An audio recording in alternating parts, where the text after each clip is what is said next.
విజయ్ భవిష్యత్తు ఎట్లా ఉండవచ్చు అని మీకు అనిపించింది? విజయ్ విల్ షో అంటే అతని షో బాగుంటుంది తప్పనిసరిగా. అతను ఒక అంటే మనకు ఆంధ్రప్రదేశ్లో మన పవన్ కళ్యాణ్ టైప్లో ఒక ఫోర్స్ అయితే అవుతాడు అతను. ఒక ఫోర్స్ అవుతుంది. అయితే ఇప్పుడు విజయ్ ఎవరితో వెళ్తాడు, లేదా డిఎంకే ఎవరితో వెళ్తుంది? డిఎంకేకు విజయ్కి పట్టలే. సో ఇప్పుడు డిఎంకే పట్ల కాంగ్రెస్ సాఫ్ట్ కార్నరే ఉంది, వాళ్ళతో కలిసే ఉంది.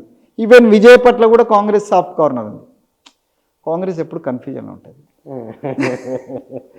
సాఫ్ట్ కార్నర్ విజయ్ తోటి ఉన్నది. విజయ్ని అండ్ డిఎంకేని కలిపే పరిస్థితి అయితే ఇప్పుడున్న యాజ్ ఆన్ టుడే అయితే లేదు.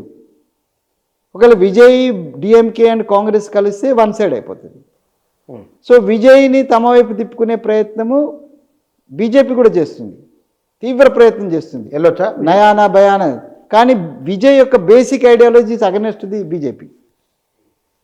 విజయ్ది Dravidian ideology, against brahmanical ideology, against Hindi anti Hindi ideology.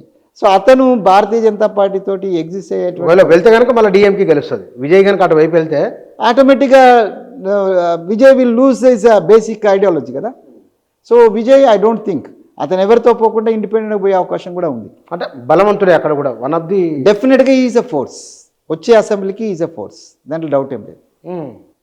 అది మా పార్టీ కంటే గట్టి ఫోర్స్ అతను. ఓహో, అంటే అతను బీసీ ఓట్ బ్యాంక్ ఎక్కువ ఉంది, ఆయన వెనక ర్యాలీ అవుతున్నదా? బీసీ అని కదా, అన్ని కులాల వాళ్ళు ఉన్నారు. న్యాచురల్గానే అక్కడ బీసీలు ఎక్కువ కదా. ఎవరు బయటకు వచ్చినా, అది ఎంజి రాజేంద్రం బయటకు వచ్చినా, ఎవరు వచ్చినా అన్నాదురై నుంచి అదే ఉన్నది. అన్నాదురై నుంచి అదే వచ్చింది. అది బేసికల్ 90 అంటే మనం చెప్తున్నాం తెలంగాణలో ఎస్సీ ఎస్టీ బీసీ మైనారిటీ అంతా కలిపితే 93% ఉన్నాయి. ఈ 93% ఎప్పుడు కలవదు మన దగ్గర.